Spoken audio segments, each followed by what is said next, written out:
I arrived in Sri Lanka in the middle of July to find the north and east in the grip of a severe drought. It was heartbreaking.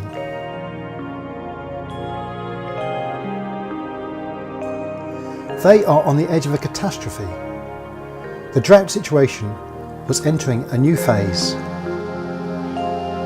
With the seasonal rains not due until late October and the first crops in late November, many believers fear they will not survive until then without help.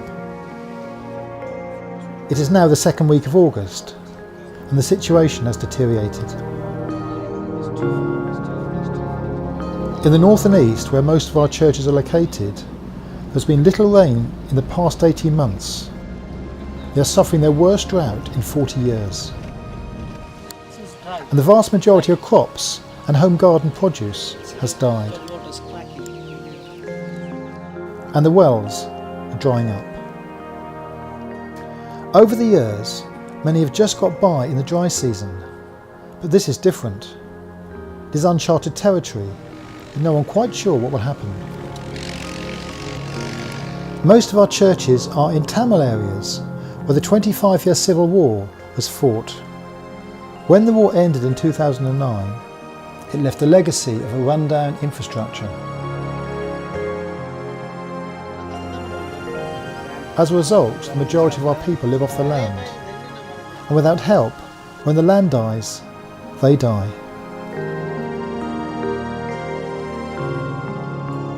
We were to spend 5 days travelling around the country, visiting the believers to see how they were coping.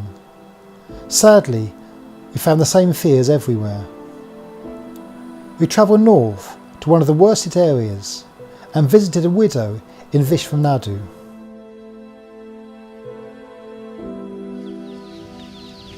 As a grandmother, she look after 2 children, grandchildren, and plus 1 kidney failure son, granddaughter's husband. So she go now house to house and try to get jobs.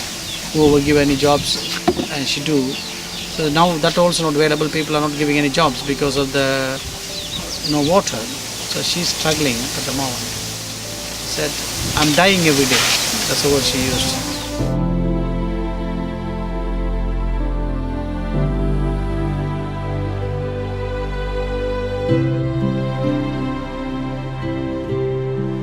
So Jaken, if in 1 month's time the whole area could have run out of water? Yes, if it's not going to rain, there's going to be a problem for them. So even 3 days ago, they dig the well again, about another 4 feet. They got a little bit of water. That's also not clean water, that's like muddy water.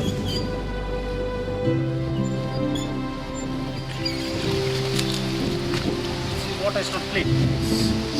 It's not a clean, it's like a dirty water is coming out. Plants are dying and they're not watering to the plants because they want to keep the water for that they're drinking and washing themselves. We visited another family, the mother of 5 children. She'd barely coped so far, but water was about to run out. How is she going to survive the next few months, with daily temperatures in the mid-30s, and no access to water, or money for food? How does she get food? The garden is a little bit vegetables comes, we lose that one. So children can't clean themselves. We don't clean yourself, you get sickness. The local wells, sometimes they don't allow us to use it because of they need the water themselves. Sometimes we need to walk many miles to get water. Go in the push bicycle, back of the bicycle, we bring the water. Now they are struggling for the water. Somebody is supplying the Bowser. They are charging for that high amount.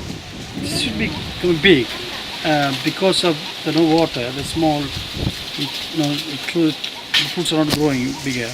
And then for the heat, it's becoming dry. This is a lemon fruit, but normally this one you will see the lemon tree there. That is the poor people normally they give the fruit. That one is selling. They coming for small income. Normally, like this method, more water is coming out, but this dry, no water is coming. It's very sad. His family is very poor. They need this family some help and water also. The next day we travelled south to Batticaloa. We visited Uragamam, where the government supply water butts. In the morning, fill this tank. 2 hours, 3 hours, finish everything. We spoke to a widow about the water problems. All water is a different color. One color, one's yellow color, one's white color. It's different color. That water is drinking is coming, sickness coming. Okay, his body is he can't live, he can't drink that water. Employment is very limited. Sorting peanuts provides just a few days seasonal work. Widows with children have little choice but to stay and eke out a living, mainly in seasonal agricultural work. Traditionally, families borrow to plant crops and pay back at harvest time. With a succession of poor harvests, many are now in debt. It's same problem. No lunch, no dinner. It's very difficult life. Church also not helping. After what can do me? My life is finished. I am died. No, my children are crying. How is I give my grandchildren's food? This is my last word. I am died. We travelled a short distance to Karadanaru and sadly found the same sort of extreme hardship when we visited another family. How many children do you have? மூத்ததுக்கு 13 வயசு மத்ததுக்கு 7 வயசு Elder daughters 18 and 17 கடைசி அது 5 வயசு 5 years old. இல்ல நாங்க குளத்துக்குள்ள போய் மடு தோண்டி அதுல தண்ணி எடுத்துட்டோம். Before years also some water, some petty fields better. But this year totally is failure. That is the reason I can't do anything. Is evangelist same problems and that we church widows and believers same problem. That is the situation.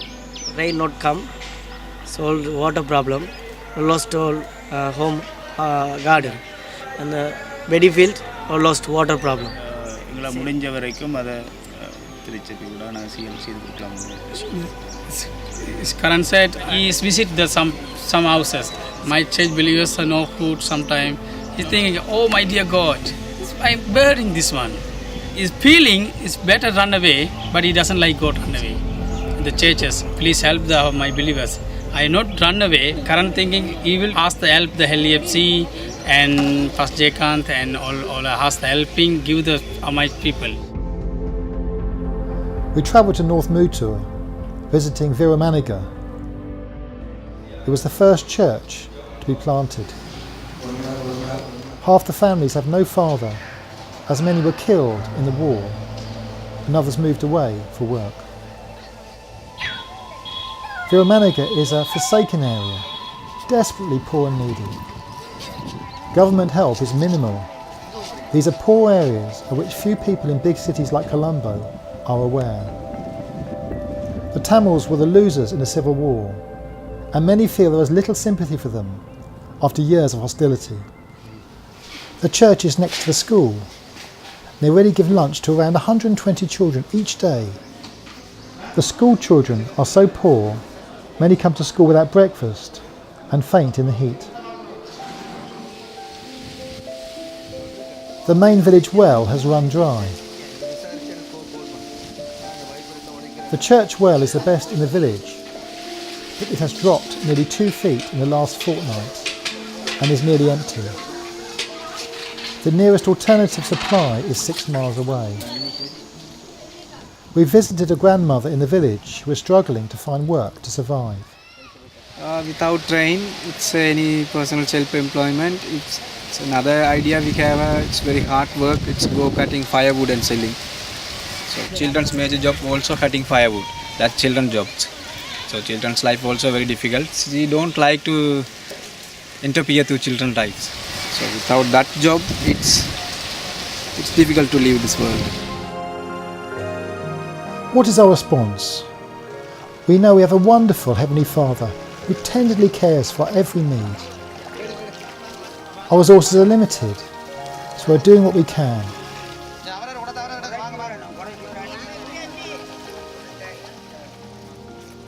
LEFC have started sending out water bowsers to the villages. They own 3.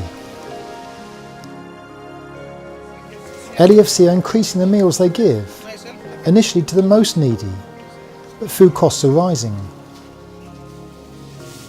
They're giving out food parcels for families. 350 were given out in the first week of August. They're looking to dig existing wells deeper and to build new ones in each church village. Some conventional wells, others deeper tube wells with pumps, all hand operated.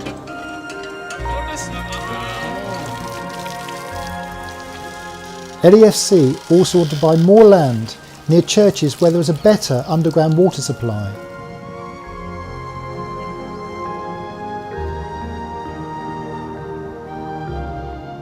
And to employ church believers to cultivate it.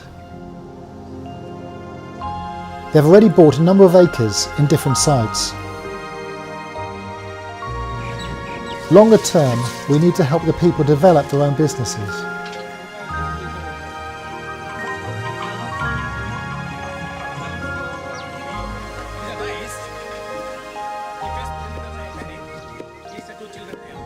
We have asked all the LEFC churches to tell us their needs, and more than 625 families across 40 churches need our immediate support. Numbers could rise over the next few months if the rains do not come. However, the needs are overwhelming and far exceed our resources. We also try to follow a biblical principle and look to our sister churches who support LEFC. The Apostle Paul arranged a collection for the poor in Judea and urged the other churches to help.